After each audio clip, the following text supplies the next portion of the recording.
नीलम गोरेंनी आरोप सिद्ध करावेत, अन्यथा नाक घसून माफी मागावी. सुषमा अंधारेंचं आव्हान. तर 2 मर्सिडीज कुठून आणल्याचा सवाल करत गोरेंची खाती तपासण्याची मागणी. छत्रपती संभाजीनगरमधील विद्रोही साहित्य संमेलनात धनंजय मुंडेंच्या राजीनाम्याबाबत ठराव. संतोष देशमुख प्रकरणासह सोमनाथ सूर्यवंशी प्रकरणाचाही उल्लेख. मंत्री धनंजय मुंडेंच्या विरोधातील करुणा मुंडेंच्या तक्रारीवर 15 मार्चला परळी न्यायालयामध्ये सुनावणी. निवडणूक शपथपत्रात अपत्यांबाबत खोटी माहिती सादर केल्याची करुणा मुंडेंची तक्रार. धनंजय देशमुखांनी मसाजोग ग्रामस्थांसह बीडच्या पोलीस अधीक्षकांची भेट घेतली.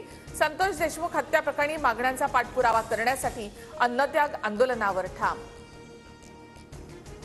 आमचे पीएस आणि ओएसडी देखील मुख्यमंत्री ठरवतात, आमच्या हातात काहीच राहिलं नाही. माणिकराव कोकाटे यांचं विधान. उपमुख्यमंत्री एकनाथ शिंदेंच्या बालेकिल्ल्यामध्ये भाजपच्या गणेश नाईकांचा जनता दरबार. राजकारणासाठी नाही तर लोकांच्या समस्या सोडवण्यासाठी जनता दरबार. मंत्री गणेश नाईकांची प्रतिक्रिया.